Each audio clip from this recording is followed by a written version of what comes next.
ardei umpluți cu varză la borcan pentru iarnă. Vă salut, prietenii mei gurmanți! M-ați rugat de multe ori și astăzi v-am promis că mă întorc acasă să vă prezint cum pun eu ardei umpluți cu varză la borcan pentru iarnă.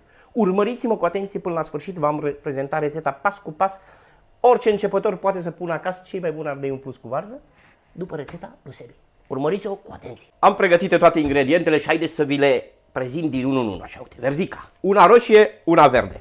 Ce o să facem? Eu folosesc și varză roșie și varză verde, așa că voi folosiți varza care vă place mai mult. Al doilea lucru pe care o să-l folosesc, morcovi. O să rad morcovi și rădăcină de țelină, să le amestecăm cu varza, o să vedeți cum le facem. Ardei.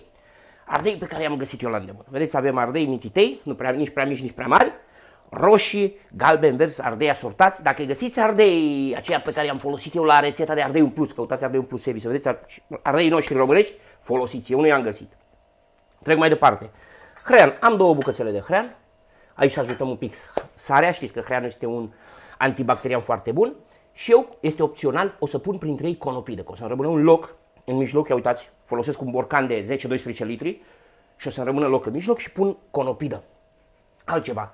Sare. Sare grunjoasă neiodată, sare marină neiodată. O să ajut cu puțin cu o linguriță de piper și voi își puteți să puneți ce doriți mai mult. Dacă vreți să puneți și boabe de muștar, și boabe de muștar.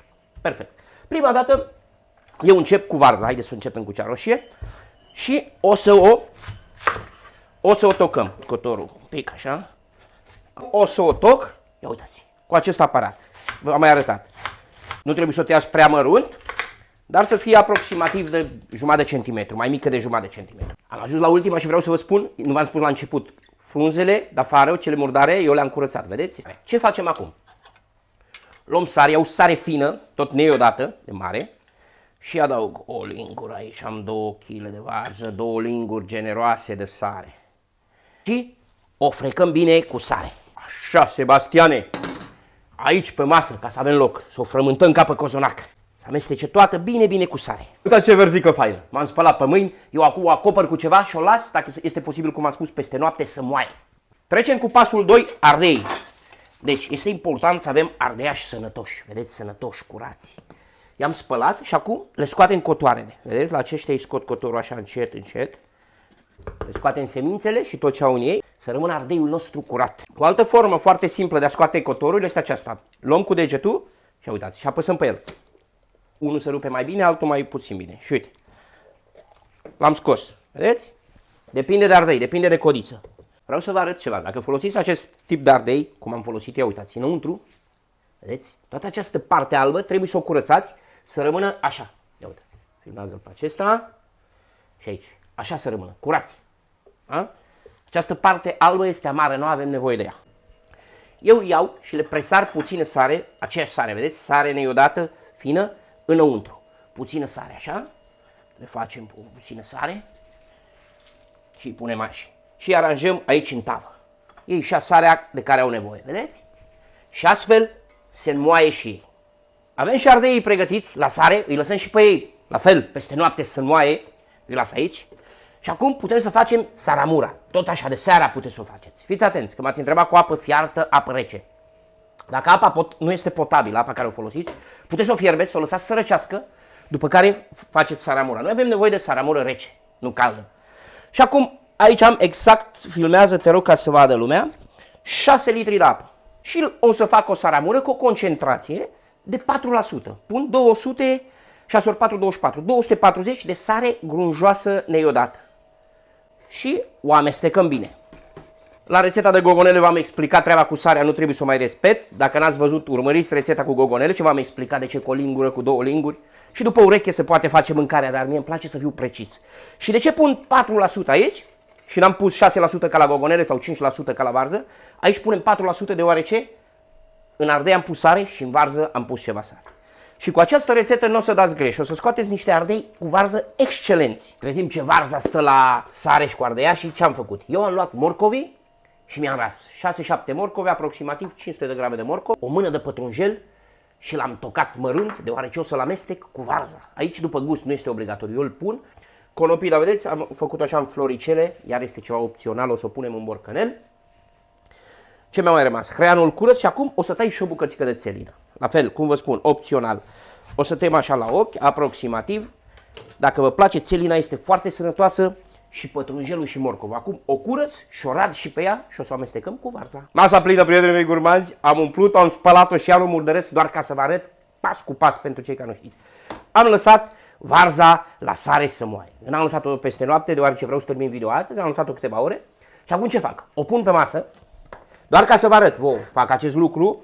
O pun aici doar ca să o amestec cu țelina rasă, morcovul ras, le punem așa, și puțin pătrunjel, taci, aragați, puțin pătrunjel tocat, după gust. Aceste lucruri sunt opționale. Și acum le amestecăm bine încă o dată. Cameramanul a gustat-o și zice, e puțin sărată. Nu gustați acum varza, pentru că acum este sărată. După ce s-a murat, mâncați și nu știți ce mâncați. O să vă bucurați de niște ardei și de o varză excelentă, cum v-am spus și la varza murată. Am toate ingredientele pregătite, acum iau borcanul meu. Cred că are exact 12 litri, l-am cumpărat pentru rețeta de borș. Haideți să vedeți.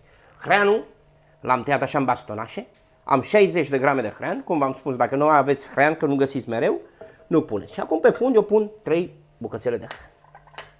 Aici v-am prezentat, pentru aromă, pun bețe de mărar. Pun și boabele de piper. Începem să umplem ardei și începem cu ardeiași. Obligatoriu umpleți cu mâna, nu cu lingura, ca să vă țină mai mult. Mâna e curată, prietenii mei gurmanzi, când spuneți cu mâna, păi cu ce vreți să amestec, cu picioarele? Cu mâna îi umplem așa și cu degetul, vedeți, frumos așa. Aici mi-am pregătit o scobitoare ca să nu uit și le fac o gaurică. O gaurică, două așa, în partea de jos. Punem și restul de hrean prin borcan, pe aici, pe margine, pe unde putem, prin mijloc. Am avut 2 kg de varză, plus și-am pus morcov, mi-a rămas puțin. Iau un borcan bine sterilizat. Și cu toată această saramură, vedeți ce și-a lăsat aici varza? Aceasta este o saramură naturală. Umplem acest borcan. Prima dată umplu acest borcanel cu saramură, ca să termin cu el, așa.